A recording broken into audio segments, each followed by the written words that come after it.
Bonjour, c'est Karine. Je suis médium, énergéticienne et mentor et j'accompagne les femmes sur la voie de la quête sacrée pour débloquer leurs désirs profonds et savourer ce qui vit en elles. Cette vidéo, c'est la continuité de la série sur le thème du solstice d'hiver et c'est la troisième vidéo. Il y en a deux.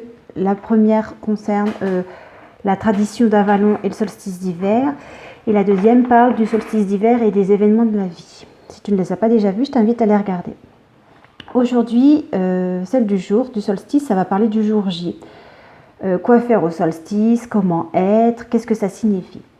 Alors, j'ai pris des notes. Donc, pour le jour du solstice, tu peux faire un rituel. Alors, moi, ce mot rituel...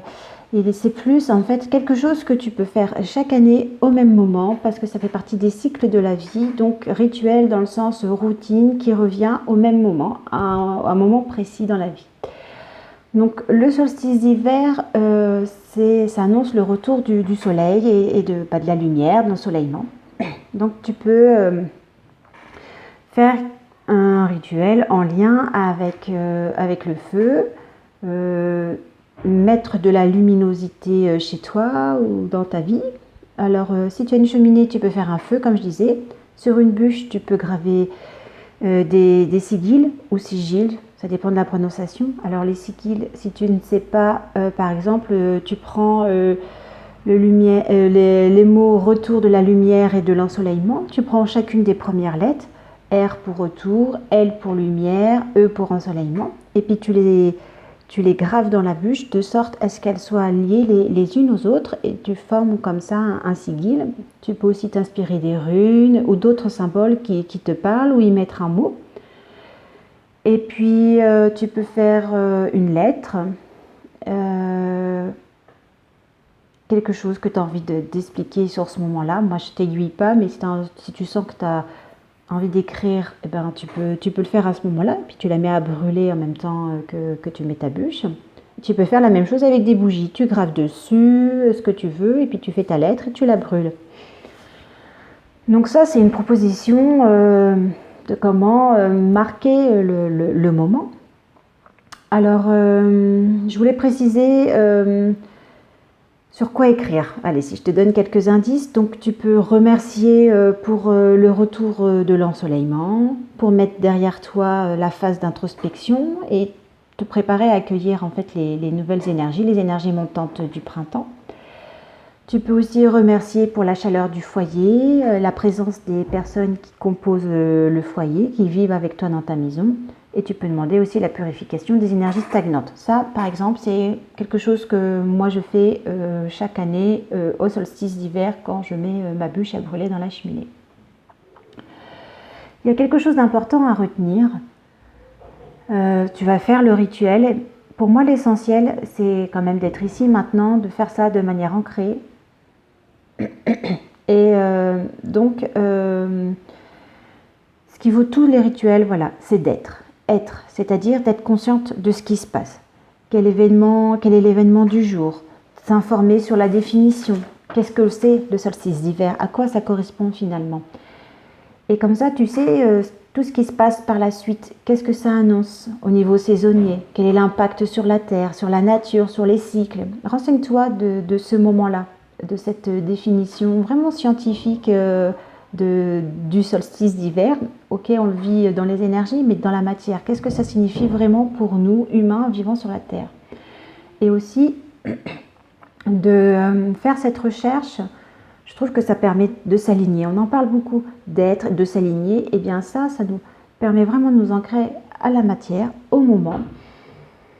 Et du coup, ça installe en toi le calme. Comme ça, tu te vides la tête et puis tu es disposé, par exemple, à faire ta lettre si tu as envie d'en faire une.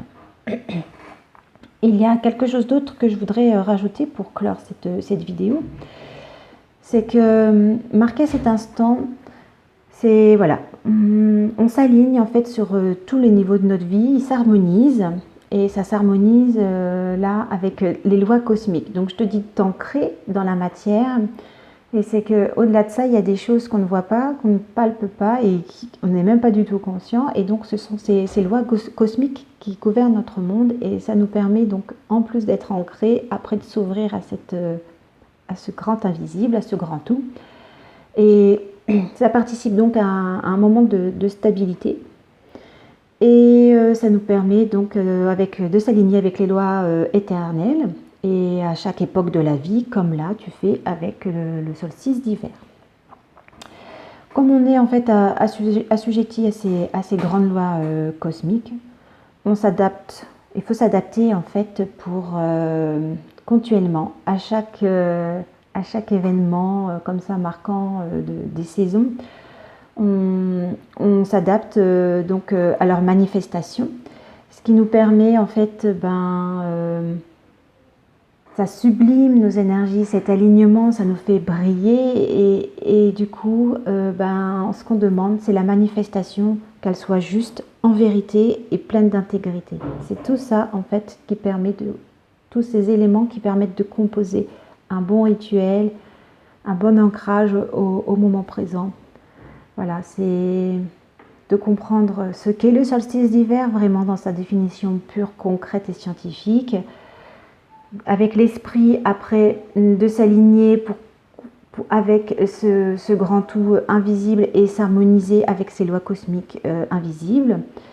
Et du coup, voilà, on attire à nous tout ce qui est justice, vérité et intégrité, parce que là, on parle d'un moment présent où on est dans une authenticité et ça nous permet, voilà, comme je disais, de sublimer et de nous faire le plus grand bien et d'honorer cet instant du solstice d'hiver. Voilà ce que je voulais dire pour cette dernière vidéo sur le thème du solstice d'hiver. Donc aussi, je voudrais terminer par un dernier message. À l'heure actuelle, vous êtes dans ce que vous appelez la fin d'année, où vous faites les bilans. En fait, le solstice d'hiver, comme j'en parlais dans la première vidéo, c'est plus le moment de poser, d'écrire ce qu'on veut pour l'année à venir. En fait, ça, c'est beaucoup, vous le faites dans les bonnes résolutions. Le bilan, en fait, il est déjà fait au moment où, à l'automne, lorsqu'on a fait les récoltes. Vous observez la nature et vous voyez qu'il y a beaucoup les moissons, les agriculteurs récoltent de plus en plus les maïs, les derniers céréales pour l'hiver. Et voilà, ça c'est vraiment, une fois que tout est récolté, c'est là qu'on fait le bilan, on compte ce qu'on a fait, parce que l'hiver, en fait, ça permet d'entretenir ce compost, voilà, quand on fait le bilan, il y a des choses qui ont bien fonctionné, d'autres qui n'ont pas fonctionné, des choses qu'on veut continuer, des choses qu'on veut arrêter, et tout ça, en fait, ça nous permet d'entretenir le compost pour les énergies du prochain cycle. Et donc c'est important si tu veux commencer à être dans ce cycle de la nature. Cette année, au solstice, tu fais tes intentions, tes projets et intentions de l'année à venir et tu sauras qu'à l'automne, c'est là où tu feras ton bilan pour commencer à entretenir ce que tu entames là, aujourd'hui, maintenant avec le solstice d'hiver. Voilà, j'en ai terminé. Merci beaucoup de m'avoir suivi et à très bientôt pour d'autres vidéos sur comment vivre la roue de l'année. Bye bye.